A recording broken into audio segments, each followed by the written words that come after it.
Hello C inter students, कैसे हैं आप सब। तो डियर फ्रेंड्स, सी इंटर के लिए, सी इंटर टैक्सेशन डीटी के लिए हम आपके साथ रिवीजन वीडियोस लेकर आ रहे हैं और जीएसटी के लिए भी रिवीजन वीडियोस आने वाले हैं। So stay tuned in this channel. तो जीएसटी के भी रिवीजन वीडियोस आपको मिलने वाले हैं बहुत जल्दी। अच्छा, फिलहाल हम डीटी की बात कर रहे हैं। तो साहब, डीटी के लिए आपके जो रिवीजन वीडियोस हैं, ये 3 अटेम्प्ट्स के लिए, जो 3 अटेम्प्ट्स हैं आपके मई 2026, सितंबर 26 एंड जैन 2027, इन अटेम्प्ट्स के लिए ये रिवीजन वीडियोस हैं। इन अटेम्प्ट्स के बारे में मैं कुछ बेसिक बातें कर लूं। ये जो रिवीजन वीडियोस होंगे डियर, ये हिंदी प्लस इंग्लिश लैंग्वेज में होंगे, सारे चैप्टर्स के होंगे। बहुत अच्छे से और बहुत मेहनत से हमने ये रिवीजन वीडियोस आपके लिए बनाए हैं, तो आपको ये बहुत हेल्प करेंगे आपके एग्जाम्स में। अच्छा डियर फ्रेंड्स, अगर आपका इन तीनों अटेम्प्ट्स में से किसी भी अटेम्प्ट में एग्जाम है, तो आपके लिए कुछ बेसिक बातें, आपके ऊपर जो फाइनेंस एक्ट अप्लाई करेगा, दैट इज एफए 2025, जो आपके लिए रेलेवेंट असेसमेंट ईयर है, दैट इज 26-27, और जो रेलेवेंट प्रीवियस ईयर है वो है 25-26। ठीक बात है।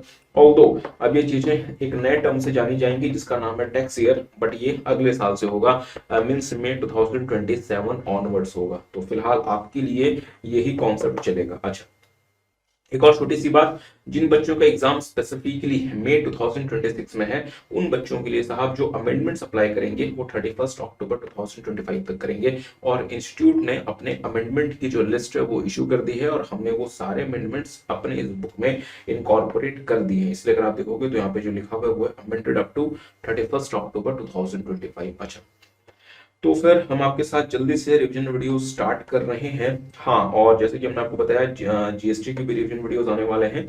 और डियर फ्रेंड्स, एक और इनिशिएटिव हमने आपके साथ लिया है इस बार, वो है प्रैक्टिस बुक। प्रैक्टिस बुक ये बेसिकली क्वेश्चन बैंक है, सी एंटर डीटी का एज वेल एज जीएसटी का। पहले डीटी की बात करते हैं। इसमें 350 प्लस क्वेश्चन है साहब। तो सर क्या 350 क्वेश्चन 50 नंबर इनकम टैक्स के लिए ज्यादा नहीं है साहब? अब ज्यादा और कम तो मैं नहीं कह सकता, बट आप देख लो कि किस तरीके के क्वेश्चंस आईसीआई फ्रेम कर रहा है। आईसीआई की जो आपसे डिमांड है वो बढ़ती जा रही है। आईसीआई आपको सी एंटर के लेवल पे ही एक पूरा प्रोफेशनल समझता है, और आईसीआई ये एक्सपेक्ट करता है आपसे। अगर आप देख लो साहब, जेन 2026 देख लो, इंस्टीट्यूट के जो क्वेश्चंस का जो लेवल है, it is getting up and up and up. ये बढ़ता ही जा रहा है और ये कम नहीं होने वाला। और ऐसा नहीं कि ये सिर्फ सीए के कोर्स में है साहब, अगर आप किसी भी और फील्ड में देख लो, अगर आप नीट देख लो, अगर आप जेडब्ल्यू जो मतलब जी के जो जो एग्जाम्स होते हैं, जो एंट्रेंस एग्जाम्स होते हैं वो देख लो, कैट देख लो, तो हर एक फील्ड में या हर एक हायर क्वालिफिकेशन में कंपटीशन बढ़ रहा है। हर एक हायर क्वालिफिकेशन में जो एग्जामिनेशन पैटर्न है वो चेंज हो रहा है, क्वेश्चंस का स्टैंडर्ड बढ़ रहा है। और साहब इसके पीछे ऐसा नहीं कि आपको परेशान करना मतलब रीजन है आईसीआई का। आपका बहुत बड़ा कॉम्पिटिटर आपका, आपके बगल में बैठा हुआ आपका फ्रेंड नहीं है साहब। आज के समय किसी भी प्रोफेशनल का, आज के समय डियर एक हार्ट ब्रेकिंग बात है, but that is the reality. आज के समय किसी भी प्रोफेशनल का जो सबसे बड़ा कॉम्पिटिटर है वो उसका फ्रेंड नहीं है, या जिस क्लासरूम में आप बैठे हैं उसमें बैठा कोई भी स्टूडेंट नहीं है। आज के समय आपका सबसे बड़ा कॉम्पिटिटर साहब एआई है, आर्टिफिशियल इंटेलिजेंस। आपके लिए बहुत जरूरी हो गया आज के समय कि आप एआई को भी आउटस्मार्ट कर सके।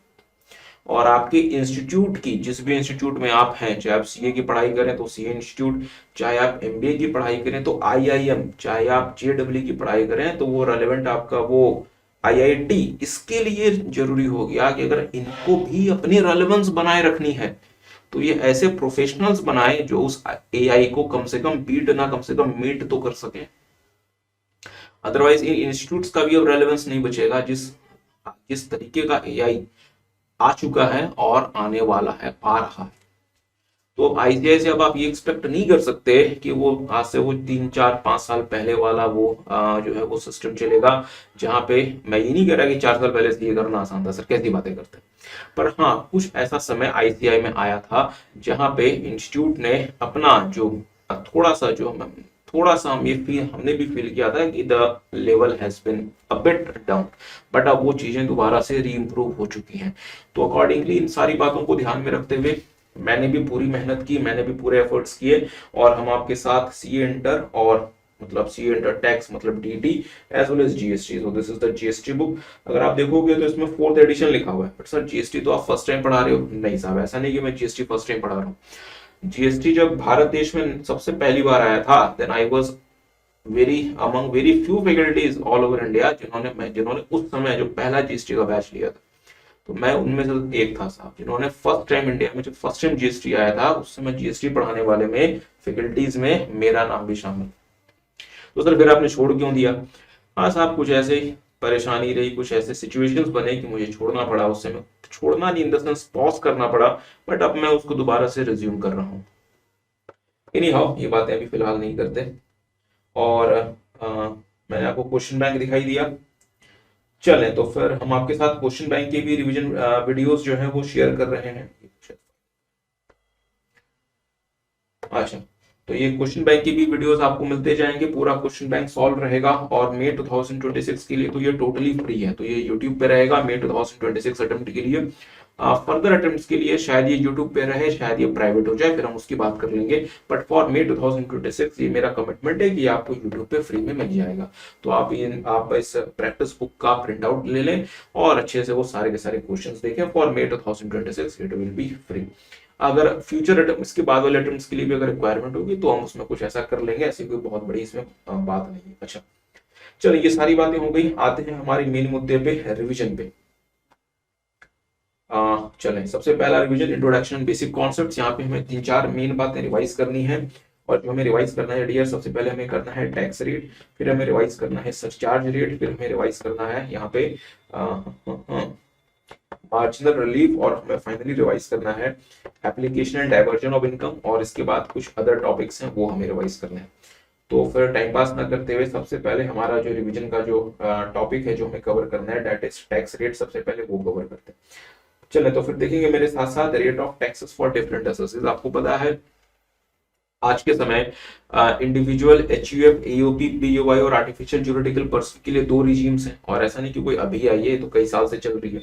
तो ये जितनी भी एसएससीज हैं साहब, ये जितनी भी एसएससीज हैं, इनके लिए 2 सेपरेट रिजीम्स हैं। एक है 115 बीएससी जो कि डिफॉल्ट रिजीम है, और एक है ऑप्शनल रिजीम जिसको हम नॉर्मल रिजीम या रेगुलर प्रोविजन भी इंस्टीट्यूट इसको कहता है, ये आप कह सकते हो। बट एनी हाउ, तो 2 रिजीम्स है। अच्छा, तो 115 बीएससी और ऑप्शनल या फिर नॉर्मल रिजीम। तो ये किन के लिए है? Individual, HUF, AOP, BOI, artificial juridical person. तो सबसे पहले 115 बीएससी रिवाइज कर रहे हैं। 115 बीएससी में साहब जो टैक्स का स्लैब है वो है अप टू 4 लाख रुपीज। अगर आपकी इनकम है तो कोई टैक्स नहीं। 4 से 8 lakh 5%, 8 to 12 10%, 12 to 16 15%, 16 to 20 20%, 20 to 24 25%, and अब अगर 24 लाख रुपीज अगर आपकी इनकम का स्लैब बनता है तो उस पर जितना 24 के ऊपर है उस पर 30%। एक दो छोटी छोटी बातें, ये जो हम आपको रेट ऑफ टैक्स बता रहे हैं, ये रेट ऑफ टैक्स सिर्फ और सिर्फ नॉर्मल इनकम के लिए है। अगर आपके टोटल इनकम में, प्लीज ध्यान दीजिए, अगर आपके टोटल इनकम में कोई ऐसी इनकम शामिल है जिसके लिए सेपरेट रेट या स्पेशल रेट प्रोवाइडेड है, तो वो इनकम उस रेट पे टैक्स होगी, इस स्लैब पे टैक्स नहीं होगी। इस स्लैब पे टैक्स नहीं होगी। सर आप क्या कहना चाहते हो? जैसे for example let's say mister A की जो टोटल इनकम है, प्लीज ध्यान दीजिए, जो टोटल इनकम है साहब वो है 10 लाख। इस टोटल इनकम का जब इन्होंने बाइफर्केशन किया तो पता चला कि इन्होंने लॉटरी जीती थी 7 लाख रुपए की, और इनकी जो सैलरी इनकम है ये है 3 लाख रुपए। मिस्टर ए की टोटल इनकम 10 लाख रुपए है, जिसमें से 7 लाख रुपए लॉटरी इनकम है और सैलरी इनकम है 3 लाख रुपए। तो अगर आप देखोगे तो total income is 10 lakh rupees. तो क्या मैं इस पूरे टोटल इनकम पे ये वाला स्लैब लगा दूं? क्या मैं इस पूरे टोटल इनकम पे ये वाला स्लैब लगा दूं? इसका जवाब है नहीं, नहीं। बट तो सर क्यों ऐसा? क्योंकि इस टोटल इनकम का अगर मैं जब कंपोनेंट देखता हूं तो मुझे पता चलता है कि इस टोटल इनकम में एक लॉटरी इनकम है, और इस लॉटरी इनकम के लिए साहब एक सेपरेट रेट आपको मेंशन करके दिया हुआ है, और वो रेट आपको सेक्शन 115BB में मेंशन करके दिया हुआ है। मैं थोड़ा सा आपको अच्छा, tax on total income section 11 sorry tax on casual income section 115BB। Section 115BB क्या कहता है? Where the total income of an associate, चाहे वो रेसिडेंट हो चाहे नॉन रेसिडेंट हो, अगर वो इंक्लूड करता है any income by way of winning from any lottery, हमारे लिए फिलहाल lottery is relevant, tax payable on such income. कौन सी सच इनकम? जो लॉटरी इनकम है साहब वो 30% होगा। इसका मतलब कि लॉटरी की जो इनकम है उस पे वो 115 बीएससी वाला स्लैब मत लगा देना, क्योंकि 115BB इस लॉटरी इनकम के लिए इस क्रॉसवर्ड पजल वाली इनकम के लिए, इस हॉर्स रेस वाली इनकम के लिए, कार्ड गेम वाली इनकम के लिए, online game other than online, मतलब या किसी भी और तरह की गेम के लिए other than online gaming, online gaming के लिए 115 डबल बीजे, वो भी 30% ही बताता है। इनके लिए स्पेसिफिक 30% का रेट है साहब। तो उस लॉटरी इनकम पे आप क्या नहीं लगा सकते, प्लीज सारे बच्चे बताएं कि इस लॉटरी इनकम पे आप क्या नहीं लगा सकते। आप ये 115 बीएससी वाला स्लैब नहीं लगा सकते। इसलिए अगर आप देखोगे साहब, तो मैंने आपको क्या कहा यहाँ पे,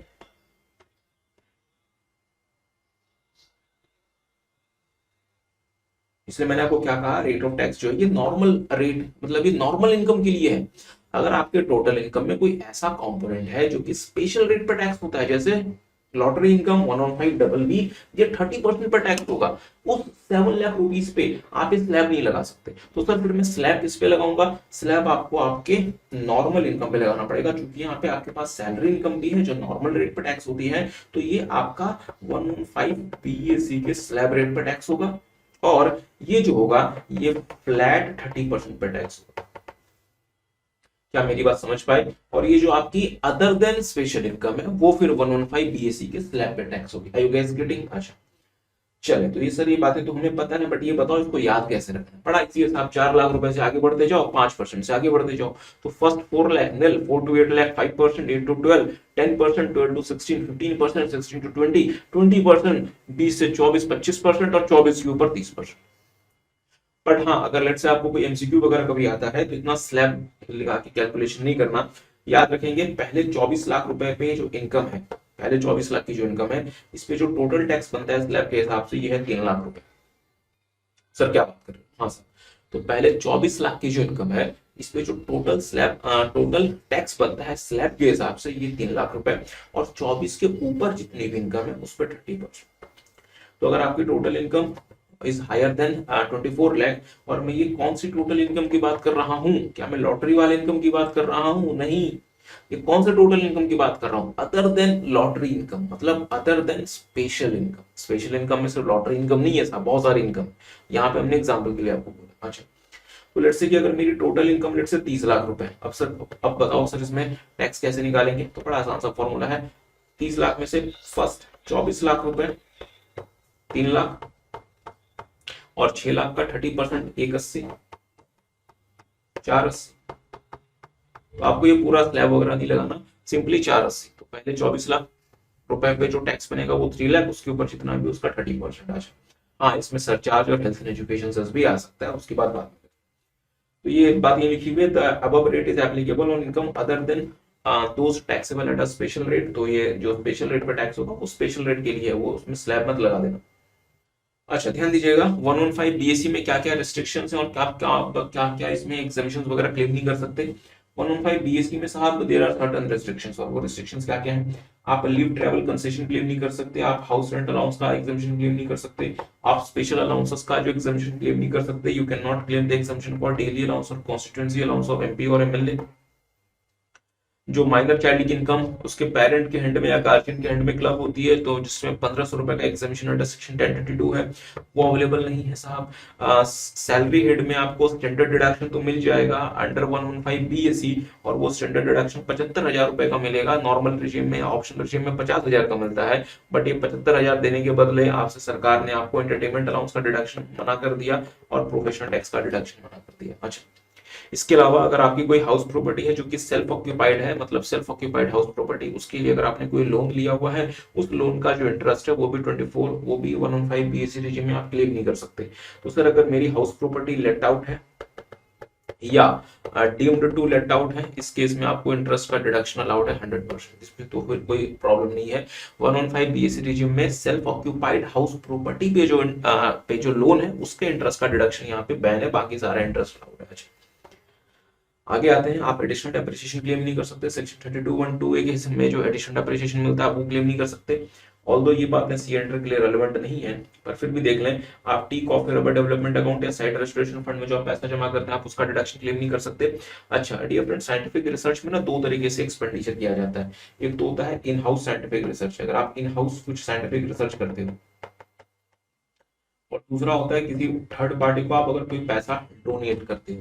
तो इन हाउस साइंटिफिक रिसर्च में आप कौन कौन क्या क्या एक्सपेंडिचर कर सकते हो, रेवेन्यू नेचर का और कैपिटल नेचर का। तो रेवेन्यू नेचर का जो आप एक्सपेंडिचर करते हो for in house scientific research, इसका डिडक्शन आपको 35(1)(1) में अलाउड है। और कैपिटल नेचर का जो आप एक्सपेंडिचर करते हो फॉर साइंटिफिक रिसर्च, इसका डिडक्शन आपको 35(4) में अलाउड होता है। और अगर आप कुछ भी पैसा साइंटिफिक रिसर्च का किसी अप्रूव्ड यूनिवर्सिटी, किसी अप्रूव्ड कॉलेज, किसी अप्रूव्ड इंडियन कंपनी वगैरह को डोनेट करते हो तो उसका डिडक्शन भी आपको अलग अलग सेक्शंस में मिलता है। पर interestingly in house scientific research में किया जाने वाला एक्सपेंडिचर ये डिफॉल्ट रिजिम में भी अलाउड है और ये ऑप्शनल रिजिम में भी अलाउड है। पर अगर आप साइंटिफिक रिसर्च के नाम का पैसा किसी और इंस्टीट्यूशन को डोनेट करते हो तो वो डिफॉल्ट रिजिम में अलाउड नहीं है, ऑप्शनल रिजिम में अलाउड है।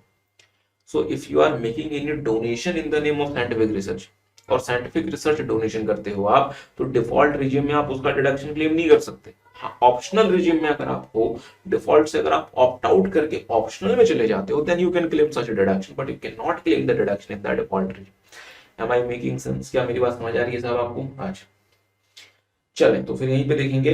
तो ये जितने भी आपको सेक्शंस डिसअलाउ किए गए हैं साइंटिफिक रिसर्च में, ये सारे कौन से सेक्शंस हैं, मतलब सारे कौन से प्रोविजन है जो कि डोनेशन की बात करता है। अगर आप साइंटिफिक रिसर्च के नाम का पैसा किसी थर्ड पार्टी को डोनेट करते हो, डोनेशन आप अप्रूव्ड पार्टी को ही करते हो, गवर्नमेंट ने उसको अप्रूव किया हुआ है कि साहब तुम साइंटिफिक रिसर्च के नाम का पैसा एसएससी से डोनेशन के फॉर्म में क्लेम कर सकते हो, मतलब गवर्नमेंट ने उसे अप्रूवल दी हुई है, बट गवर्नमेंट ने डोनर को मना कर दिया कि नहीं सर जी, अब आप अगर पैसा डोनेट करोगे तो अपने खर्चे पे करना, हमसे उसका डिडक्शन एक्सपेक्ट मत करना। तो सर आपने तो सरकार ने ही तो अप्रूव किया था, यही तो साहब भारत देश में होता है। अच्छा, तो देखेंगे deduction in respect of contribution to donation, तो जितनी भी बातें वो डोनेशन की हैं। तो अगर आप किसी भी approved research association, approved Indian company, किसी भी रिसर्च एसोसिएशन को जिसको आप सोशल साइंस के लिए पैसा डोनेट करो, या अगर आप approved national lab, university, IIT या किसी भी स्पेसिफाइड पर्सन को कोई भी पैसा डोनेट करते हो, डोनेशन पे डिसअलाउंस, उसका खर्चा क्लेम नहीं कर सकते। तो सर अगर हम खुद से अगर हम इन हाउस साइंटिफिक रिसर्च करते हैं तो साहब बहुत अच्छी बात है, करो। अगर इन हाउस साइंटिफिक रिसर्च को भारत देश में बैन कर दिया जाए, उसका टैक्स डिडक्शन नहीं दिया जाए, तब तो फिर सर जी फिर आप तो फिर चीन से फिर आपने मुकाबला कर लिया। अच्छा, तो इन हाउस साइंटिफिक रिसर्च अगर आप करोगे, if assessee incurs any revenue expenditure और capital expenditure for scientific research, मतलब इन हाउस खुद से इनकर कर रहे हो, तो आप इसका डिडक्शन 35(1)(1) या 4 में क्लेम कर सकते हो, इवन अंडर 115 बीएससी। अच्छा, इसके अलावा आप 35 एडी क्लेम नहीं कर सकते डिफॉल्ट रिजीम में। आप 35 सीसीसी क्लेम नहीं कर सकते अगर आपने किसी भी एग्रीकल्चर प्रोजेक्ट के लिए कोई भी पैसा इनकर किया है। एटीसी से एटीयू क्लेम नहीं कर सकते एक्सेप्ट 4 सेक्शंस। कौन कौन से? एटीसीसीडी2, एम्प्लॉयर ने आपके एनपीएस अकाउंट में कोई पैसा कंट्रीब्यूट किया, आपको उसका डिडक्शन मिल जाएगा। गवर्नमेंट ने अग्निपथ स्कीम में अग्निवीर के अकाउंट में कोई पैसा कंट्रीब्यूट किया, उसका डिडक्शन मिल जाएगा। न्यू एम्प्लॉयज, न्यू एम्प्लॉयमेंट आपने जनरेट की, इसका जो डिडक्शन 80JJA 3 सालों तक देता है 30% of the additional employee cost, उसका डिडक्शन मिल जाएगा।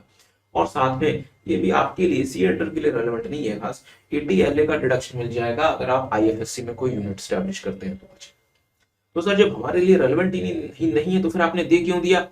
साहब मजबूरी है, क्या करें। इस बार आपने एफएम में सुना होगा कि इंस्टीट्यूट ने एसएफएम का क्वेश्चन उठा के एफएम में दिया, सुना होगा साहब आपने, जैन 26 में इंस्टीट्यूट ने एसएफएम का क्वेश्चन उठाकर आपको दे दिया। अच्छा, एसएफएम नहीं, अच्छा एएफएम का क्वेश्चन, मतलब एएफएम का क्वेश्चन उठाया आपको पकड़ा दिया, बताए। तो यहाँ जो रेलेवेंट चीजें हैं वो तो हमें कवर करनी पड़ेंगी ना। अच्छा, तो सर आप ये कहना चाहते हो कि जिस भी प्रीवियस ईयर से एसएससी 115 बीएससी रीजन चूज करता है, ये सारे डिडक्शन वो क्लेम नहीं कर सकता। मैंने कहा बिल्कुल सही बात है, आप क्लेम नहीं कर सकते। तो लेट्स से आपने प्रीवियस ईयर 25-26 से ये डिसाइड किया कि आप 115 बीएससी में बने रहोगे, मतलब आप ऑप्ट आउट नहीं करोगे, तो 25-26 प्रीवियस ईयर से आप ये सारे के सारे डिडक्शन आपके लिए बैन हो गए, अब आप इन डिडक्शंस को क्लेम नहीं कर सकते। ये तो बात हुई। पर लेट्स से कि आपने ना प्रीवियस ईयर 24-25 में आपने ऑप्ट आउट किया था और आप डिफॉल्ट रिजीम, आप ऑप्शनल रिजीम में चले गए थे, आप ऑप्शनल रिजीम में थे। इसका मतलब आप ऑप्शनल रिजीम में थे तो आपको ये सारे के सारे खर्चे आपने क्लेम कर लिए होंगे, तो आपको अलाउड हुआ होगा, ठीक बात है। आज बट लेट से अलाउड हो गया, बहुत अच्छी बात है। बट लेट से आपका 24-25 का कोई लॉस है या कोई अनअब्सॉर्ब्ड डेप्रिसिएशन है जो इनमें से किसी से बिलोंग करता है, जो इनमें से किसी से बिलोंग करता है। सर ये कैसे पता चलेगा कि ये लॉस इनमें से बिलोंग करता है? डियर फ्रेंड्स, आपने कभी आईटीआर का फॉर्म देखा ना, पीजीबीपी वालों के लिए जो आईटीआर जाता है वो कहीं उठा के देखना, उसमें आपको सेक्शन स्पेसिफिक डिडक्शंस बताने पड़ते हैं जो आप क्लेम कर रहे हो। आपने 35 एडी में कितना डिडक्शन क्लेम किया वो लिखना पड़ता है वहां पे, इनमें कितना डिडक्शन क्लेम किया बताना पड़ता है ऐसा। तो डिपार्टमेंट के पास सारी जानकारी होती है कि आपने कौन से सेक्शन में कितना डिडक्शन आप क्लेम कर रहे हो। अच्छा, तो लेट्स से 24 25 में आप ऑप्शनल रिजिम में थे, आपके पास कोई लॉस है जो इनमें से किसी से बिलोंग करता है, या आपके पास कोई अनअब्सॉर्ब्ड डेप्रिसिएशन है जो इनमें से बिलोंग करता है। सर इसमें से तो सिर्फ एक ही अनअब्सॉर्ब्ड डेप्रिसिएशन हो सकता है जो कि एडिशनल डेप्रिसिएशन है, बाकी तो कुछ नहीं हो सकता। अच्छा, तो अब ये जो लॉस या अनअब्सॉर्ब्ड डेप्रिसिएशन है, अब आप 25 26 में तो अब आप असेसमेंट, अब आप 115 बीएससी में रहना चाहते हो, तो क्या अब आप इसको यहाँ पे आके इसका सेट ऑफ क्लेम कर सकते हो? तो इसका जवाब है नहीं। सर क्यों? तो इसका मतलब ये हुआ कि जिस प्रीवियस ईयर से आपने 115 बीएससी में आप रहते हो, आप ये सारे डिडक्शंस तो आप क्लेम कर ही नहीं सकते, और प्रीसीडिंग प्रीवियस ईयर के अगर इनकी वजह से कोई लॉस या अनअब्सॉर्ब्ड डेप्रिसिएशन आप कैरी फॉरवर्ड कर रहे हो, तो आप इसको भी यहाँ पे क्लेम नहीं कर सकते। तो ठीक है सर, मैंने अगले साल में 115 बीएससी से ऑप्ट आउट कर जाऊंगा, तो क्या अब मैं क्लेम कर सकता हूं? तो इसका जवाब है नहीं, वो आपका लैप्स कर जाएगा, खत्म हो जाएगा। इसलिए बहुत सोच समझ के आपको डिसाइड करना चाहिए कि आपको डिफॉल्ट रिजिम में रहना है या ऑप्शनल रिजिम में जाना है। It should be taken, this decision should be taken after a very due consideration. ऐसा नहीं कि सिक्का उछाला और आपने डिसाइड कर लिया। अच्छा, तो बस ये बात याद रखें कि जैसे आप 115 बीएससी रिजिम में जाओगे, आपको ये सारे डिडक्शंस आपके लिए बैन हो गए, बैन तो हो ही गए, साथ में अगर किसी प्रीसीडिंग प्रीवियस ईयर का अगर कोई लॉस या अनअब्सॉर्ब्ड डेप्रिसिएशन है जो इनसे बिलोंग करता है साहब, तो वो भी आपके लिए बैन हो गया, अब आप उसको भी क्लेम नहीं कर सकते। अच्छा सर, वो डेप्रिसिएशन वाला पॉइंट थोड़ा दोबारा से बता दें, ध्यान दीजिएगा। 115 बीएससी रिजिम आपको क्या मना करता है? Unabsorbed, sorry, additional depreciation, additional depreciation, additional depreciation. क्या आप एडिशनल डेप्रिसिएशन क्लेम नहीं कर सकते? अब लेट्स से 24 25 प्रीवियस ईयर में मैं ऑप्शनल रिजिम में था और मैंने new plant and machinery purchase की, जिसमें मुझे 20% का एडिशनल डेप्रिसिएशन मिलना था, बट मेरे लिए जो पुट यूज था साहब वो था लेस, मान लीजिए लेस देन 180 डेज, तो मुझे कितना डेप्रिसिएशन मिला होगा? 10% ऑफ द एक्चुअल कॉस्ट, और बाकी जो 10% है ये मुझे नेक्स्ट फाइनेंशियल ईयर में मिलना था। बट नेक्स्ट फाइनेंशियल ईयर में मैंने क्या, मैं किस रिजिम में हूँ? 115 बीएससी। तो इसका मतलब अभी जो नेक्स्ट फाइनेंशियल ईयर में मुझे 10% का बकाया मिलना था, 115 बीएससी में जाने की वजह से वो मेरा लैप्स कर गया। ठीक है सर, अगर लैप्स करेगा तो कोई बात नहीं, हम ना अगले साल दोबारा से ऑप्ट आउट कर लेंगे, तो क्या हमें ये 10% मिल जाएगा? नहीं, हम ये डीम्ड कर लेंगे कि वो आपको, आपका वो जो हम जो, अच्छा मैं इसको क्या, डिपार्टमेंट एक्ट क्या कहता है कि साहब ये एडिशनल डेप्रिसिएशन तो आपको मिलेगा ही नहीं, वो खत्म हो गया, हम इसको खत्म कर देंगे, मीन्स डेड कर देंगे, मतलब अब ये कैरी फॉरवर्ड भी नहीं हो सकता, अब आप इसको फ्यूचर में भी आप इसको क्लेम नहीं कर सकते। सर ये कहा लिखा ध्यान दीजिए, such loss and depreciation would be deemed to have been already given effect and no further deduction for them shall be allowed for any subsequent year। मतलब वो भूल जाओ, इसलिए 115 बीएससी में रहना है, ये बहुत सोच समझ के फैसला लेना है सर।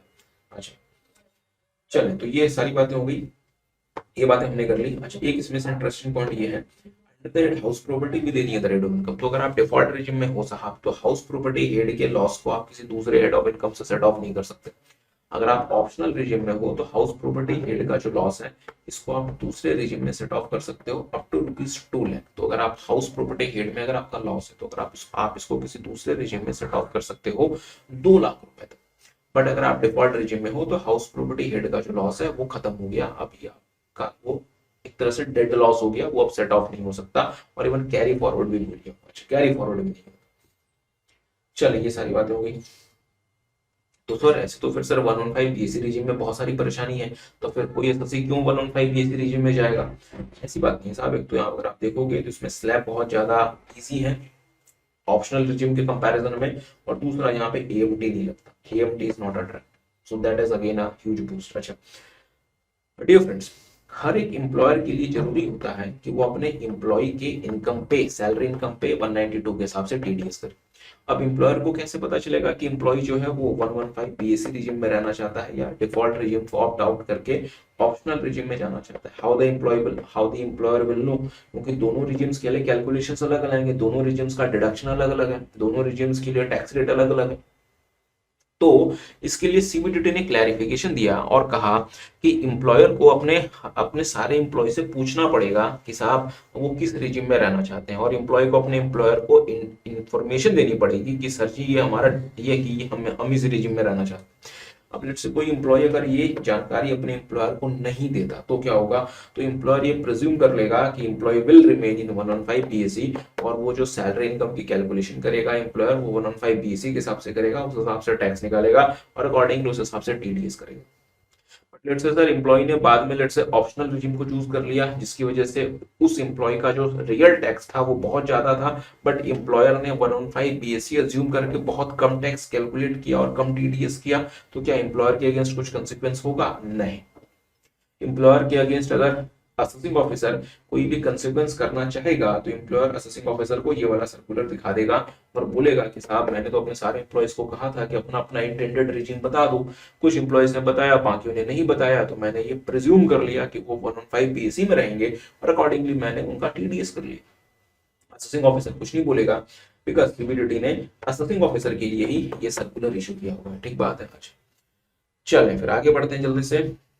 अच्छा, तो हमने डिफॉल्ट रिजीम देख लिया, बात करते हैं ऑप्शनल रिजीम का। ऑप्शनल रिजीम में साफ टैक्स रेट क्या है? Dear friends, good news. Sir क्या? ऑप्शनल रिजीम का जो टैक्स स्लैब है वो पिछले कई सालों से बदला ही नहीं है, और नहीं बदलने की वजह से वो सारे पुराने वाले ही स्लैब कंटिन्यू कर रहे हैं, तो आपको बहुत आसानी से याद होंगे। अच्छा, ध्यान दीजिएगा। फर्स्ट 2,50,000 तक अगर आपकी टोटल इनकम है तो नहीं, मतलब 2.5 लाख तक कुछ, 2.5 से 5 लाख तक 5%, 5 से लेकर 10 लाख तक, तो चूंकि 2.5 से 5 तक ऑलरेडी क्रॉस हो चुका है तो उसका 12,500 तक प्लस 5 के ऊपर जितना भी 10 बनेगा उसका 20%। अगर अगर अगर 10 लाख से ज्यादा है तो एक 12,500 और 10 के ऊपर वाले के लिए 30%। तो लेट्स से अगर मेरी टोटल इनकम 20 लाख रुपए है, या और थोड़ा सा इसको वो कर लें, लेट्स से अगर मेरी टोटल इनकम 30 लाख रुपए है, क्या आप जल्दी से मुझे बताना चाहेंगे कि मेरी टैक्स लायबिलिटी कितनी बनती है डिफॉल्ट रिजीम में और ऑप्शनल रिजीम में? बस 1 मिनट में बताएं साहब। अगर लेट्स से मेरी टोटल इनकम 30 लाख रुपए है तो मेरी टैक्स लायबिलिटी कितनी बनती है डिफॉल्ट रिजीम में और ऑप्शनल रिजीम में बिफोर हेल्थ एंड एजुकेशन से? अच्छा, अगर मैं डिफॉल्ट रिजीम की बात करूं तो 30 लाख रुपए है, तो पहले 24 लाख रुपए पे 3 लाख रुपए और 6 लाख रुपए पे 30% 180, तो डिफॉल्ट रिजीम में टैक्स कितना? 480, 480। हाँ, इसमें हेल्थ एंड एजुकेशन से साइड होगा, उसको भी हटा दो। ऑप्शनल रिजीम में पहले 10 लाख रुपए पे 1,12,500, 10 के ऊपर जितना उसका 30%, 10 के ऊपर कितना है? 30 लाख, 20 लाख रुपए, उसका 30% कितना? 6 लाख रुपए।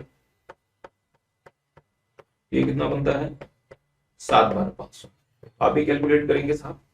तो ऑप्शनल रिजीम के लिए शॉर्टकट क्या है? अगर आपकी इनकम अप टू 10 लाख है, 1,12,500, उसके ऊपर 10 लाख रुपीज से जितना भी एक्सीड करेगा उसका 30%। तो यहाँ पे हमारे टोटल इनकम 30 लाख रुपए है, तो पहले 10 लाख रुपए में 1,12,500 और जो बियॉन्ड जो 20 लाख रुपए उसका 30% मतलब 6 लाख, तो 7,12,500। आई होप आपको बात समझ आई। तो देखेंगे साहब that is a substantial difference. तो अगर आप देखेंगे साहब करीबन करीबन 2.5 लाख रुपए का अंतर आ गया। तो इसलिए ज्यादातर लोगों ने डिफॉल्ट रिजीम ही रखा, ऑप्शनल रिजीम को छोड़ दिया।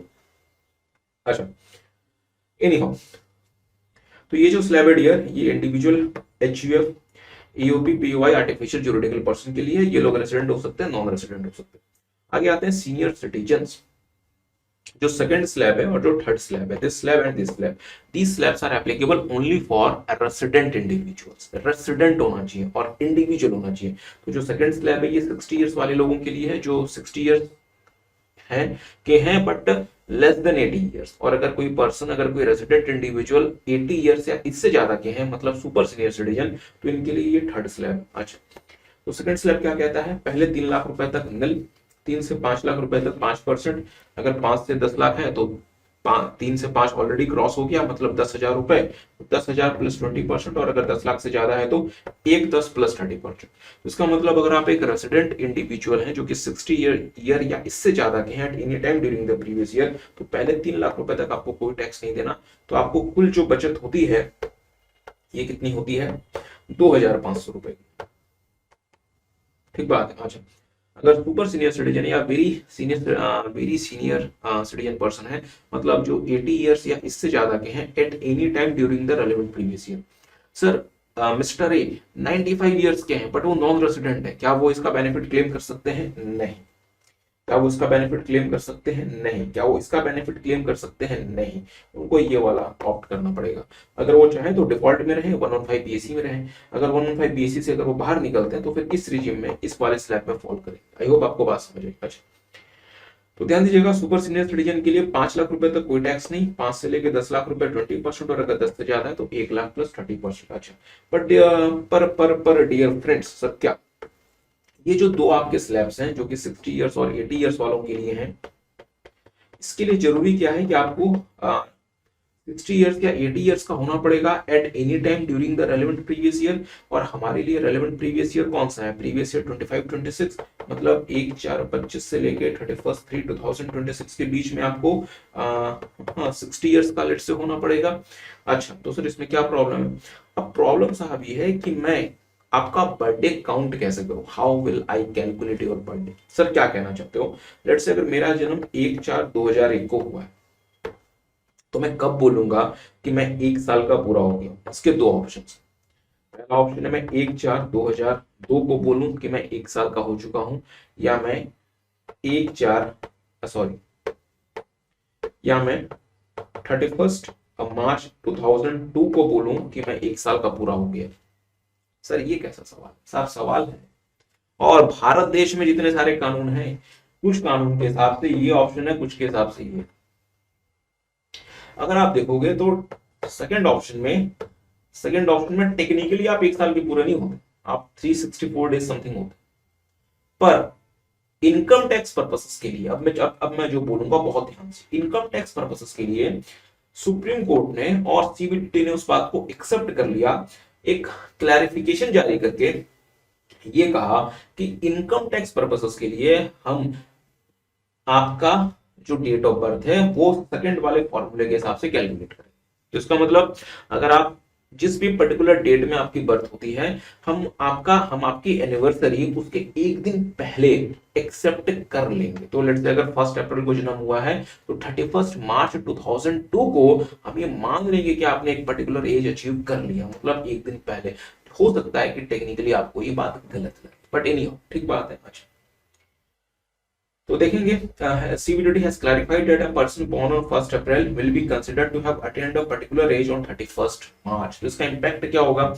इसका इम्पैक्ट होगा, लेट्स से कोई ऐसा पर्सन है साहब जिसका डेट ऑफ बर्थ है 1/4/1966, और अगर ऐसा पर्सन जिसका जन्म कब हुआ है 1/4/1966, टेक्निकली ये 60 इयर्स के कब होते हैं? 1/4/2026, 1/4/26 को। तो क्या ये प्रीवियस ईयर 25-26 के लिए सीनियर सिटीजन है? नहीं, क्योंकि प्रीवियस ईयर 25-26 के लिए 1/4/2025 से 31/3/2026 के बीच में आपको 60 इयर्स का होना पड़ेगा। और जबकि ये 60 इयर्स के कब हो रहे हैं? इसके बाद। तो टेक्निकली तो ये 60 इयर्स के नहीं हो रहे, पर जैसे मैं सीबीडीटी का ये क्लैरिफिकेशन और सुप्रीम कोर्ट वाला जजमेंट लगाता हूं, मैं क्या बोलूंगा कि इन्होंने अपनी इस डेट ऑफ बर्थ के साथ अपना 60 इयर्स का एज कब अटेन कर लिया? 31/3/2026। और जैसे सुप्रीम कोर्ट का ये जजमेंट आप देखोगे 31/3/2026, तो इसका मतलब आपने प्रीवियस ईयर 25-26 में ही आप 60 साल के हो गए, और अकॉर्डिंगली आप हायर स्लैब का बेनिफिट क्लेम कर सकते हैं। आई होप आपको बात समझ चले। अच्छा, तो सर जी आप ये कहना चाहते हो कि डिफॉल्ट रिजीम में 4 लाख रुपए से टैक्स रेट, मतलब 4 लाख रुपए तक कोई टैक्स नहीं, इसके बाद टैक्स लगना शुरू हो जाता है, और ऑप्शनल रिजीम में 250 तक कोई टैक्स नहीं, इसके बाद टैक्स लगना शुरू हो जाता है। मैंने कहा बिल्कुल सही बात है, बट सर हमने तो ना बजट का जब आ रहा था उस समय हमने फाइनेंस मिनिस्टर को ये कहते हुए सुना था कि 12 लाख रुपए तक की इनकम टैक्स फ्री हो गई। आप तो कह रहे हो 4 लाख तक कोई टैक्स नहीं है। हाँ डियर, 12 लाख रुपए तक इनकम पे टैक्स नहीं लगता, बट इसके पीछे एक कहानी है। आपको 12 लाख रुपए तक की इनकम पे 115 बीएससी के हिसाब से अगर आप देखोगे, 115 बीएससी के हिसाब से अगर आप देखोगे, तो 12 लाख रुपए तक की इनकम पे कितना टैक्स बनता है? सर 12 लाख में 0 से 4 निल, 4 to 8 5% बोले तो 20,000, 8 to 12 10% बोले तो 40,000, 60,000 रुपए। तो हमने कहा ठीक है, अगर आपकी टोटल इनकम 12 लाख तक है ना, तो हम आपको 60,000 का रिबेट दे देंगे। उस रिबेट के बदौलत आपका जो टैक्स होगा वो निल हो जाएगा। और ये रिबेट क्या कहलाता है डियर? Rebate under section 87। तो चलिए रिबेट की बात जल्दी से इसको रिवाइज कर लेते हैं। रिबेट में आपको पता है डिफॉल्ट रिजीम और ऑप्शनल रिजीम। ऑप्शनल रिजीम में रिबेट कब, और हाँ ये जो रिबेट है डियर ये सिर्फ और सिर्फ रेसिडेंट इंडिविजुअल्स को मिलता है, बाकियों को नहीं मिलता।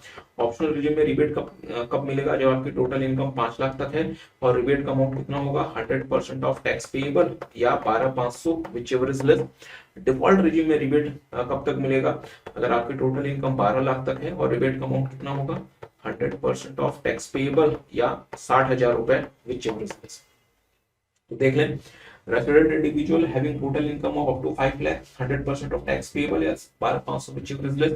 डिफॉल्ट रिजीम में 100% ऑफ टैक्स पेएबल या 60,000 रुपए whichever is less। अच्छा, बट इंटरेस्टिंग बात ये है साहब कि ऑप्शनल रिजीम का जो रिबेट है वो 112A का जो LTCG है उससे नहीं मिलेगा। अब साहब ये 112A का LTCG क्या है? कैपिटल गेन में हम डिटेल में रिवाइज करेंगे। जबकि डिफॉल्ट रिजीम का जो रिबेट है वो ना तो 111A, 112 और 112A इन तीनों ही कैपिटल गेन से नहीं मिलेगा। So this is a very important thing to understand for exam कि अगर आपका जो शॉर्ट टर्म कैप गेन है 111A वाला, इससे भी आप ये रिबेट क्लेम नहीं कर सकते। 112 और 112A तीनों से ये रिबेट आपको नहीं मिलेगा। तो इसलिए साहब जब ये प्रोविजन जब आया था तो बहुत ज्यादा मार्केट में एक तरह से शोर मच गया था कि सरकार जो है वो मतलब इनडायरेक्ट वे पे आपके 12 लाख की इनकम को टैक्स कर रही है।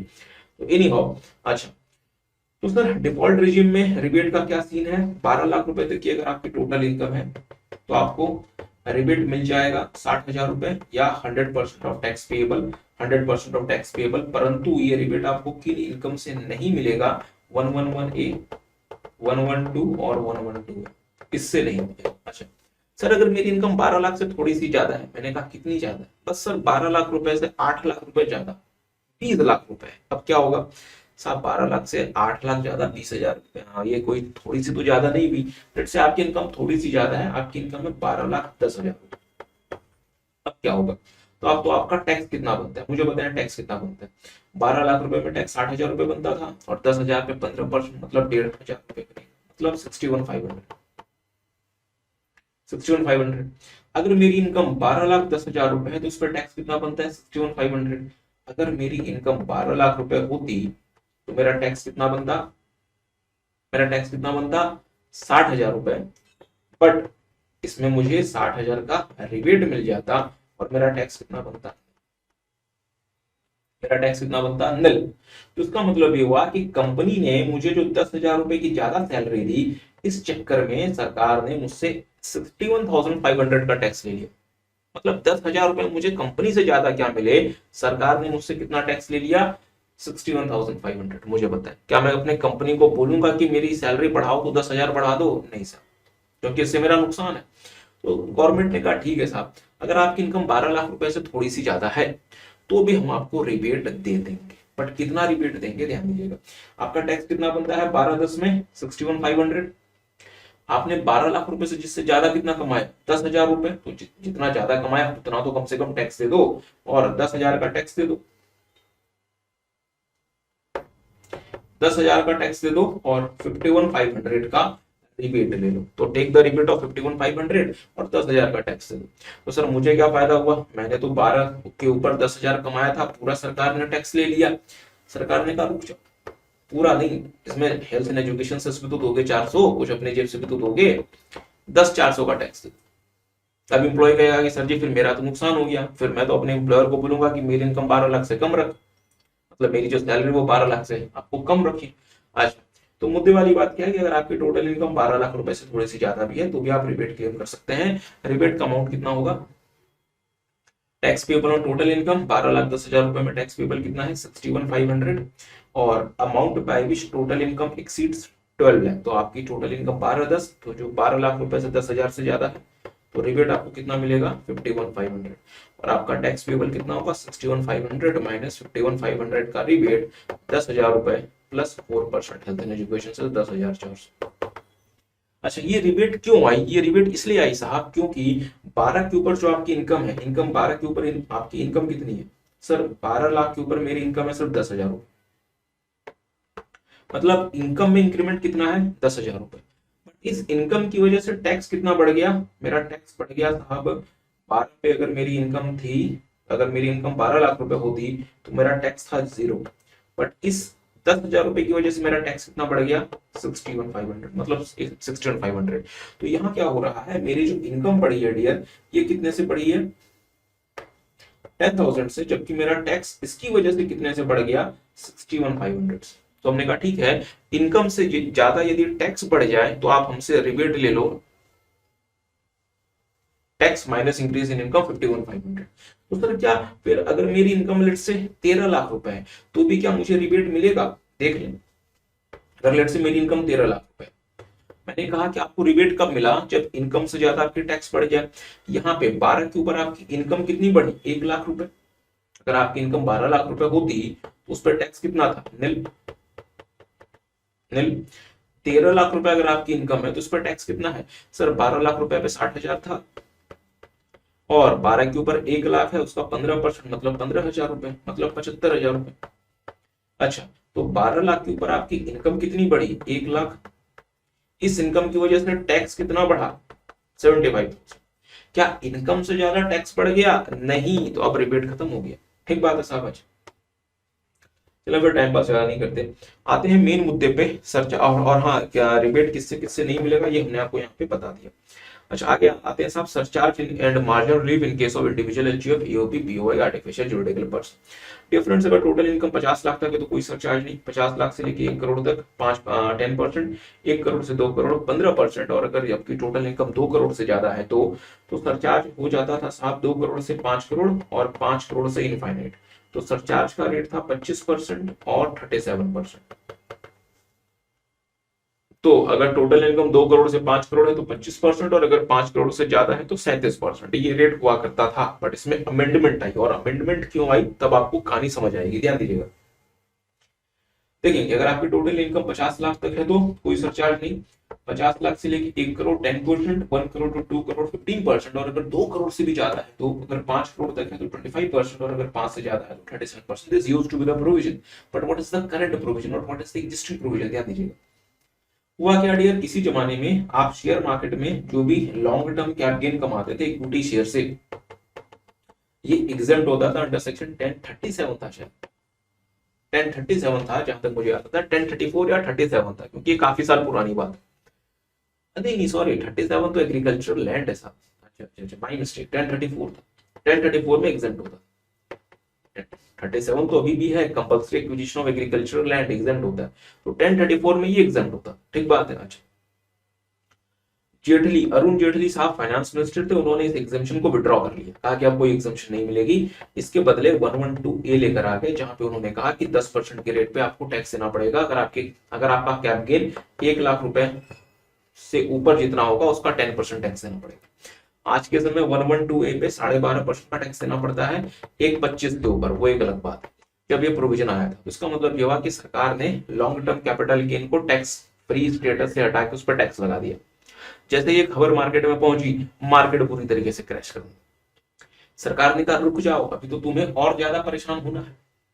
इसके बाद इन्होंने क्या किया, इन्होंने 2 करोड़ से 5 करोड़ पे 25% का सरचार्ज लगा दिया, और 5 करोड़ के ऊपर 37% का सरचार्ज लगा दिया। मार्केट बहुत बुरी तरीके से क्रैश कर गई। फॉरेन इन्वेस्टर्स ने अपने पैसे मार्केट से निकाल दिए। तो सरकार ने कहा ठीक है साहब, कुछ करते हैं आपके लिए। डिविडेंड इनकम 111A का शॉर्ट टर्म कैप गेन, 112 का लॉन्ग टर्म कैप गेन, और 112A का लॉन्ग टर्म कैपिटल गेन, इस इनकम पे सरचार्ज जो होगा वो 15% होगा। 15% से ज्यादा सरचार्ज नहीं होगा। इसका मतलब अगर ये इनकम आ जो इसका मतलब 25% और 37 वाला जो सरचार्ज है वो इन 4 इनकम पे नहीं लगेगा। हाँ, 15 से कम हो सकता है, 15 के ऊपर नहीं लगेगा, मतलब कैप हो गया 15%। और दूसरा, इन्होंने बहुत रिसेंटली क्या किया, कहा कि जो ये 37% का जो सरचार्ज है ये सिर्फ और सिर्फ ऑप्शनल रिजिम के लिए है। डिफॉल्ट रिजिम में 37% हट गया। तो डिफॉल्ट रिजिम के लिए अब मैक्सिमम सरचार्ज कितना है? 25। पर डिफॉल्ट रिजिम में अगर आपकी ये इनकम है, ये इनकम है, तो उसमें भी मैक्सिमम कितना है? 15। ठीक बात है। अच्छा, तो ध्यान दीजिएगा। तो अगर आपकी टोटल इनकम 2 करोड़ से ज्यादा है, आप देखेंगे 2 करोड़ तक तो कोई पंगा नहीं, क्योंकि 2 करोड़ तक 15% ही प्रॉब्लम आती है 2 करोड़ के बाद। अच्छा, तो अगर आपकी टोटल इनकम 2 करोड़ से ज्यादा है तो सरचार्ज का रेट बढ़ के 25% हो सकता था। तो हमने कहा ठीक है रुक जाओ, इसमें से आपकी जो dividend income short term cap gain 111 है, एलटीसीजी ये दो एलटीसीजी, इसमें जो भी इनकम बनेगी इस पे सरचार्ज कैप हो जाएगा 15%। इसके अलावा जो आपकी अदर इनकम है, अगर वो 2 करोड़ तक है उस पे भी, जो कि दो ही, चूंकि 2 करोड़ से ज्यादा तो नहीं है तो 2 करोड़ तक तो 15% ही होगा। अच्छा, अगर वो 2 करोड़ से ज्यादा है 5 करोड़ तक तो 25% ऑप्शनल रिजीम में, और 5 करोड़ से ज्यादा है तो 37% ऑप्शनल रिजीम में। अगर हम डिफॉल्ट रिजीम की बात करें तो 2 करोड़ टू 5 करोड़ भी 25%, 5 करोड़ प्लस भी 25%। तो डिफॉल्ट रिजीम में साहब ये 25% ही रहेगा, बट ऑप्शनल रिजीम में 37% हो जाएगा। आई होप आपको समझ आया what is the game of surcharge. अच्छा, बट अगर आप एक एसोसिएशन ऑफ पर्सन हो जिसमें सिर्फ और सिर्फ कंपनीज इसकी मेंबर, डियर फ्रेंड्स, आप सीए फाइनल में पढ़ोगे ऐसा एसोसिएशन ऑफ पर्सन जिसकी मेंबर सिर्फ कंपनीज है, इनको अपना टैक्स मैक्सिमम मार्जिनल रेट पे करना पड़ता है, जो कि ऑलरेडी 43-44% होता है। तो ऑलरेडी वो बहुत हाई टैक्स है, इसमें फिर क्या फर्दर 37% का सरचार्ज लगा दोगे? तो हमने कहा नहीं, ऐसे केस में इन एओपी पे जो मैक्सिमम सरचार्ज होगा वो 15% लगेगा। तो ध्यान दीजिएगा, अगर इनकम आपकी 50 लाख तक है तो कोई सरचार्ज नहीं, 50 लाख से लेके 1 करोड़ तक 10%, अगर 1 करोड़ से जितना भी ज्यादा होगा 15%, मतलब 25 और मतलब 25 और 37 का कॉन्सेप्ट यहाँ से खत्म हो गया। अच्छा, आगे आते हैं जल्दी से। ये दो एग्जांपल्स हैं डियर, इसको जरूर से घर पे देखें। चलें एक एग्जांपल आपके साथ देख लेते हैं। Calculate the amount of surcharge in case individual is under the default regime. तो डिफॉल्ट रिजीम में आपको बताना है सरचार्ज कितना। अच्छा, क्वेश्चन नंबर 3 देख लें, देखेंगे ये मेरी टोटल इनकम है, आपको बताना है सरचार्ज मेरे किस इनकम पे जो भी टैक्स आएगा उस पे कितना परसेंट लगेगा।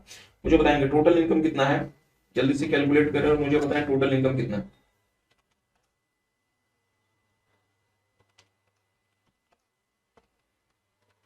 792। अगर आप देखोगे डियर फ्रेंड्स तो 792 है। चल, यहाँ पे ना क्वेश्चन कहता है डिफॉल्ट रिजीम, बट हम दोनों रिजीम की बात कर लेते हैं। अच्छा, तो सबसे पहले बात करते हैं डिफॉल्ट रिजीम की, क्योंकि टोटल इनकम आपकी 792 है, 2 करोड़ से ज्यादा, तो 2 करोड़ से ज्यादा क्या 5 करोड़ से ज्यादा भी, 5 करोड़ वाला कॉन्सेप्ट डिफॉल्ट रिजीम में नहीं है साहब।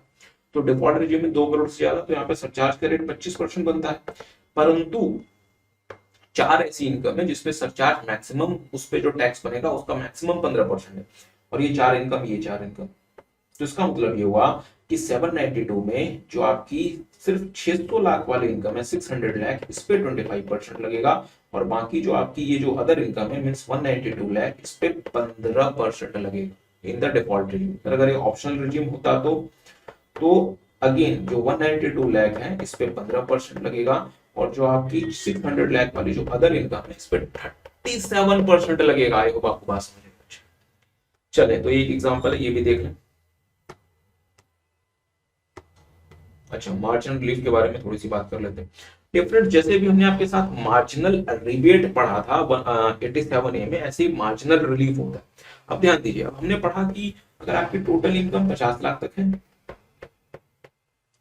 नील कोई सरचार्ज नहीं, 50 लाख से लेके 100 लाख तक है तो 10%, 100 लाख से लेके 200 लाख तक है तो 20%, और 200 लाख से ज्यादा है तो फिर हम, अच्छा सॉरी क्या कर दिया, 100 लाख से लेके अगर 200 लाख तक है तो 15% माइनस 15%, और अगर 200 लाख से ज्यादा है तो हमने आपके साथ सरचार्ज के बारे में भी पढ़ा।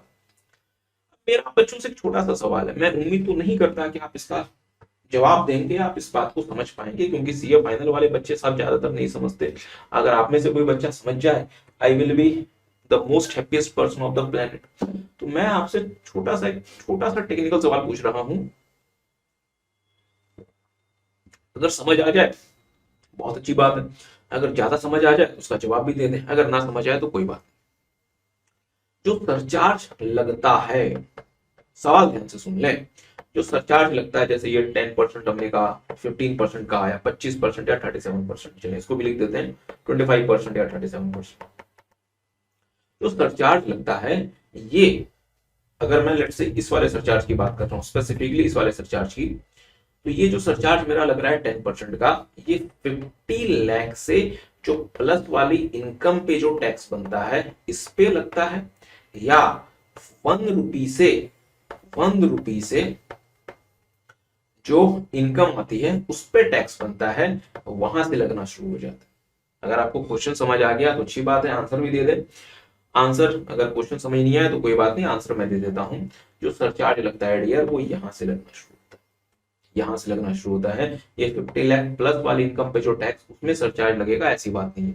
इसका इंपैक्ट ये होता है डियर, इसकी वजह से जो क्यूमुलेटिव इंपैक्ट ऑफ सरचार्ज होता है वो बहुत ज्यादा होता है। चलो एक प्रैक्टिकल एग्जांपल लेते हैं। लेट्स से मेरी जो टोटल इनकम है वो 50 लाख रुपए, और लेट्स से 51 लाख रुपए डिफॉल्ट रेजिम में। मुझे बताएं टैक्स कितना लगेगा before health and education. 50 lakh रुपए अगर मेरी टोटल इनकम है तो टैक्स कितना लगेगा सर? 50 लाख में से 24 लाख रुपए माइनस कर दो, इंटू 0.3 प्लस 3 लाख रुपए जोड़ दो। कितना आसान है, 10,80,000 रुपीज। 50 लाख पे डिफॉल्ट रिजीम के स्लैब के हिसाब से टैक्स कितना बनेगा? इतना ही तो बनेगा।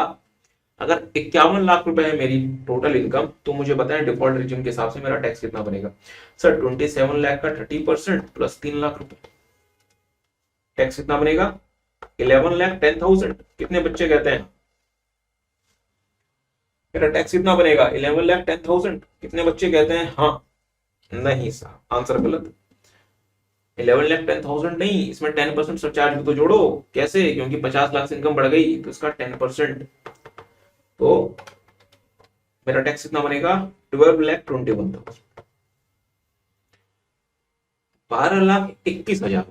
अब इस चीज को समझें, मेरा इनकम कितना बढ़ा? How much my income got enhanced? 1 lakh rupees. But मेरा टैक्स कितना बढ़ गया साहब? How much my tax increases? 1,41,000। मतलब ये हुआ कि मेरी इनकम कितने से बढ़ी? सिर्फ 10 लाख रुपए, हाँ सिर्फ 1 लाख रुपए से। पर इस इनकम की वजह से जो मेरा टैक्स बढ़ गया, ये बढ़ गया 1,41,000 रुपए से। तो सर ये जादू कैसे हो गया? ये जादू इसलिए हो गया डियर, क्योंकि ये जो इनकम जो बढ़ी है, ये इनकम अपने साथ एक सरचार्ज लेकर आई है। और ये सरचार्ज आपको 50 लाख से ऊपर वाली इनकम पे नहीं लग रहा जो टैक्स बन रहा है, ये 0 रुपए से, पहले रुपए से जो इनकम में जो टैक्स है उसकी वजह वहां से लग रहा है। तो ये जो टैक्स आपका 141 लाख, मतलब 1,41,000 हुआ ना, ये इसका क्यूमुलेटिव इंपैक्ट है।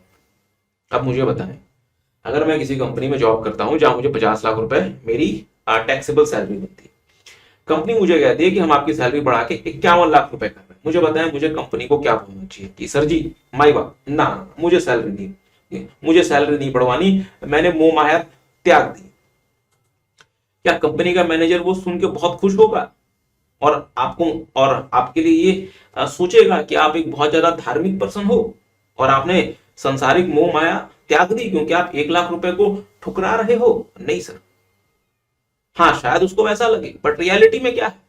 अगर आपने ये 1 लाख रुपए एक्स्ट्रा एक्सेप्ट कर लिए तो सरकार ये पूरा 1 लाख रुपए आपसे निकलवाएगी, और यहां भी सरकार नहीं मानेगी, प्लस 41,000 रुपए आपके जेब से और निकलवाएगी। मुझे बताएं, कंपनी ने मुझे 1 लाख रुपए एक्स्ट्रा क्या दिया? वो 1 लाख तो पूरा ही सरकार की जेब में गया, प्लस मेरी जेब से सरकार और 41,000 रुपए लेके चली जाएगी। और इसका जिम्मेदार सिर्फ कौन है? सिर्फ वो 1 लाख रुपए का इंक्रीमेंट है जो मुझे कंपनी देने के चक्कर में। इसका मतलब कंपनी और सरकार जो है वो मिलकर गेम खेल रहे हैं। Are you guys getting? अब बताएं, ऐसे सिचुएशन में साहब इंसान जीवन कैसे जिए?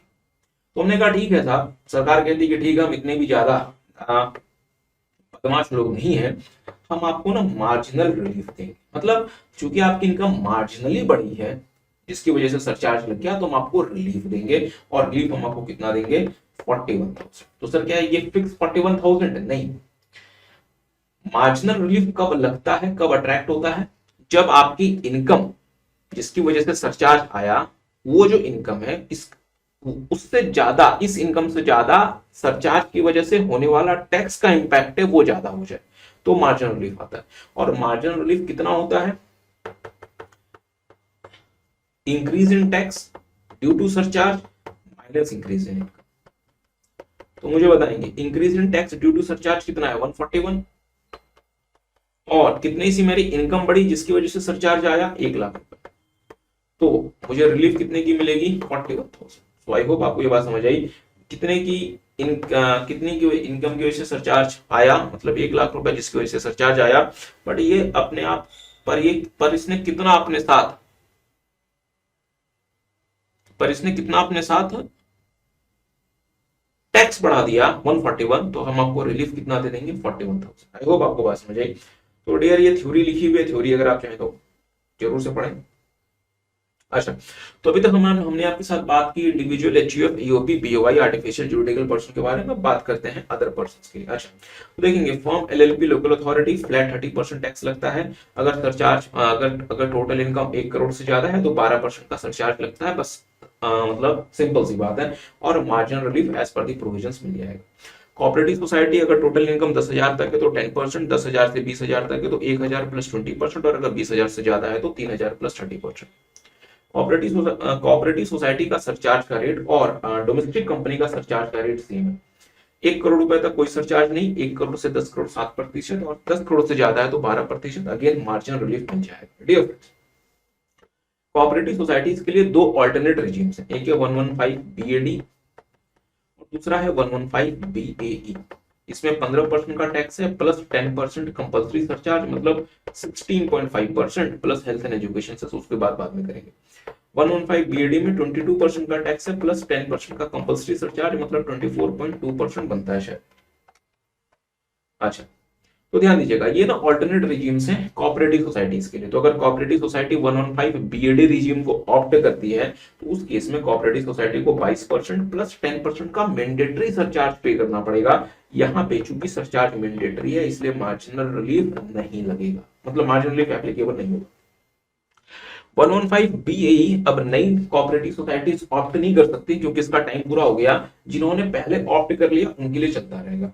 तो यहाँ पे भी आपको साहब 10% का कंपल्सरी सरचार्ज देना पड़ेगा, इसलिए नो मार्जिनल रिलीफ। ठीक बात है। अच्छा, जल्दी से आगे आते हैं और देखेंगे मेरे साथ साथ डोमेस्टिक कंपनी। डोमेस्टिक कंपनी का अगर प्रीवियस ईयर 23-24 का टर्नओवर 400 करोड़ रुपए तक है तो tax rate 25%, otherwise 30%। Surcharge same है जो कि कोऑपरेटिव में हमने देखा था। और डियर फ्रेंड्स, डोमेस्टिक कंपनीज के लिए भी दो मार्जिनल रिलीफ्स हैं, एक है 115 बी डबल ए और एक है 115 BAB। तो 115 BAA में भी 22% प्लस 10% का कंपल्सरी सरचार्ज, यहाँ पे 15% प्लस 10% का कंपल्सरी सरचार्ज। चूंकि सरचार्ज कंपल्सरी है इसलिए no marginal relief. Again 115 BAB का टाइम खत्म हो गया, बट जिन्होंने ऑलरेडी ऑप्ट कर लिया वो इससे कवर होंगे। चलिए फिर आगे आते हैं। तो डियर फ्रेंड्स, तो हमने क्या देखा, tax plus surcharge on tax, इन दोनों को जोड़ने के बाद जो फिगर आएगी उसमें 4% का हेल्थ एंड एजुकेशन सेस हर एक केस में जोड़ दें विदाउट एनी एक्सेप्शन। सरचार्ज तो लगेगा या नहीं लगेगा वो डिपेंड करता है इनकम पे या आपके रिजीम पे, पर हेल्थ एंड एजुकेशन सेस हर केस में लगेगा विदाउट एनी सिंगल एक्सेप्शन। तो health and education cess is also a kind of surcharge जो कि कास्केडिंग इफेक्ट क्रिएट करता है क्योंकि ये ऑलरेडी एक सरचार्ज के ऊपर लग जाता है। एनीवे, चलो फिर टाइम पास नहीं करते। अच्छा, एक छोटा सा क्वेश्चन और देख लें। अच्छा, क्लासिफिकेशन ऑफ कंपनीज, ये बात है तो फिर इररिलेवेंट है। अच्छा, छोटा सा एक प्रोविजन और देख लें, class diversion of income by overriding title and application of income. C intermediate ये चीजें ज्यादा रेलेवेंट एग्जाम के लिए नहीं होती और मुझे लगता है कि आज तक शायद 1-2 नंबर का क्वेश्चन इंस्टीट्यूट ने पूछा था, बट फिर भी इस बात को समझिए। डियर फ्रेंड्स, एक होता है diversion of income. Diversion of income मतलब इनकम डाइवर्ट हो रही है एट सोर्स, जहां से इनकम आ रही है वहां से वो इनकम डाइवर्ट हो रही है। अब ज्यादा मैं आपका टाइम इसमें नहीं लगाऊंगा, बस जल्दी जल्दी मैं आपको क्विकली बता देता हूँ, मेरे साथ साथ देखेंगे। लेट्स से एक कंपनी जिसका नाम है एबीसी, यहाँ पे मिस्टर ए जॉब करते हैं, मिस्टर जेड ले लें, मिस्टर जेड यहाँ पे जॉब करते हैं। कंपनी जो है साहब, ये मिस्टर जेड को 1 लाख रुपए पर मंथ की सैलरी देती है। ठीक बात है। मिस्टर जेड कंपनी को कहते हैं कि साहब एक बैंक है जिसका नाम है एचडीएफसी, यहां से ना मैंने मल्टीपल लोन्स लिए हुए हैं जिसकी मेरी ईएमआई जाती है 40,000 रुपए पर मंथ। तो आप एक काम करो, आप मुझे 60,000 रुपए पर मंथ की सैलरी पे मतलब चेक पे करो और 40,000 रुपए आप डायरेक्टली एचडीएफसी को दे दो। तो इसका मतलब मिस्टर जेड एबीसी को, जो कि सोर्स है, जो कि ओरिजिन इनकम का, इसको क्या कहते हैं कि आप मेरे 1 लाख रुपए पर मंथ की जो इनकम है आप उसको डाइवर्ट करो, 60,000 रुपए मुझे दे दो और 40,000 रुपए डायरेक्टली आप एचडीएफसी को दे दो। ठीक बात है। तो कंपनी के लिए क्या प्रॉब्लम है? कंपनी के लिए कोई प्रॉब्लम नहीं, कंपनी डायरेक्टली ये पैसा एचडीएफसी को पे कर देगी, बात यहां खत्म नहीं होती। अब मिस्टर जेड ये कहते हैं असेसिंग ऑफिसर को कि मेरी जो सैलरी इनकम है ये 1 लाख रुपए पर मंथ नहीं है। मेरी सैलरी इनकम कितनी है? सिर्फ 60,000 रुपए पर मंथ, क्योंकि 40,000 रुपए तो जो एम्प्लॉयर है मेरा वो तो एक बैंक को देता है। तो यहां पे मिस्टर ए क्या कह रहे हैं कि एबीसी जो एम्प्लॉयर है वो पैसा डाइवर्ट करता है, वो पैसा मुझे नहीं देता, तो वो पैसा तो मुझे मिल ही नहीं रहा 40,000 रुपए। तो साहब असेसिंग ऑफिसर, तुम कैसे बोल सकते हो कि मेरी सैलरी 1 लाख है? मेरी सैलरी तो सिर्फ 60,000 रुपए। सो this is a case of what? Diversion of income. ये जो पैसा एबीसी एचडीएफसी को दे रहा है ये क्या है? Diversion of income. Diversion of income, income divert हो रहा है फ्रॉम द सोर्स, सोर्स से इनकम डाइवर्ट हो रहा है।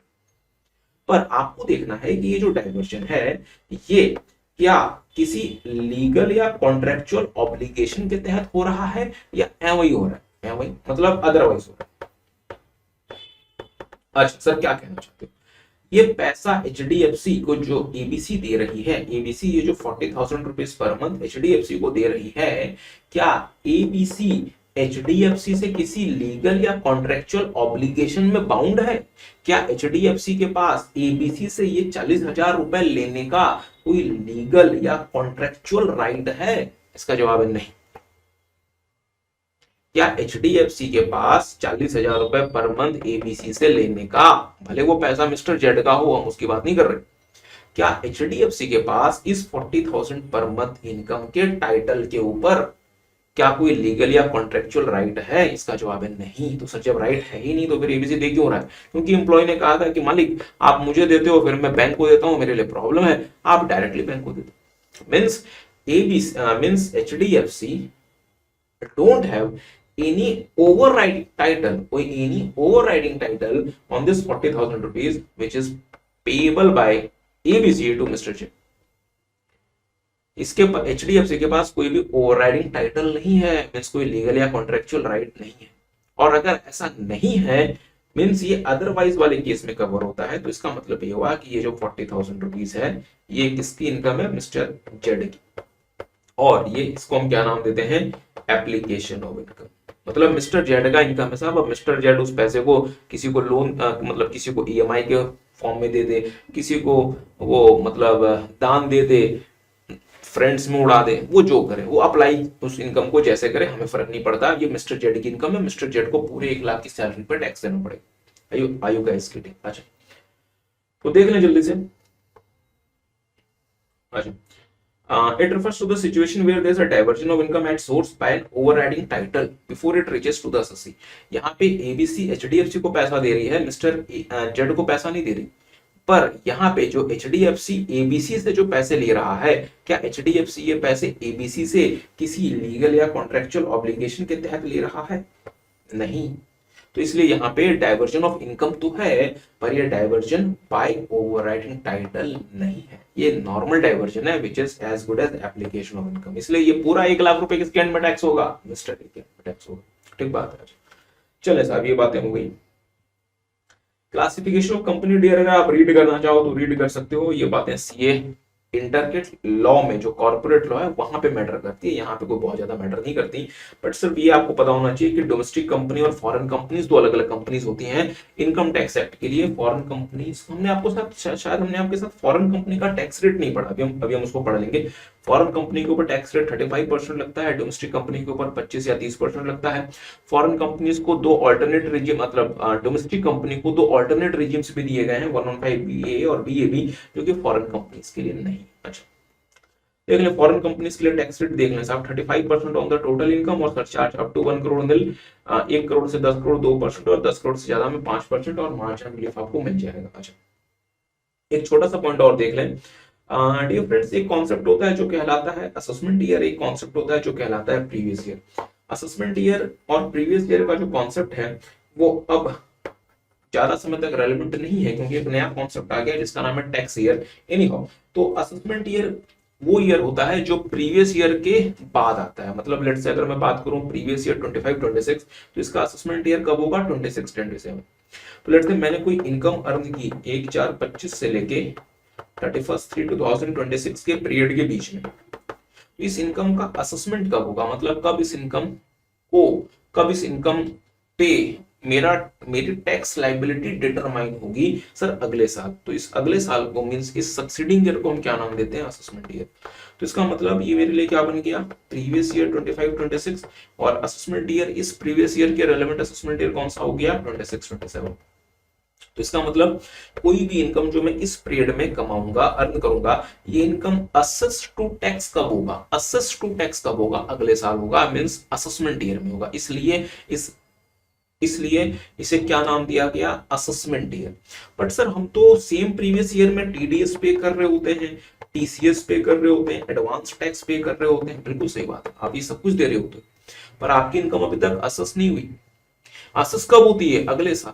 और आप ये जितनी भी चीजें दे रहे होते हो, लेट से आपने ये सब कुछ मिला के 5 लाख रुपए पे किया, अगले साल जब आपकी इनकम असेस हुई, जब उसमें सही में टैक्स कैलकुलेट हुआ, लेट से वो 4 लाख रुपए आए, तो आपको सरकार की तरफ से 1 लाख रुपए का रिफंड मिल जाएगा।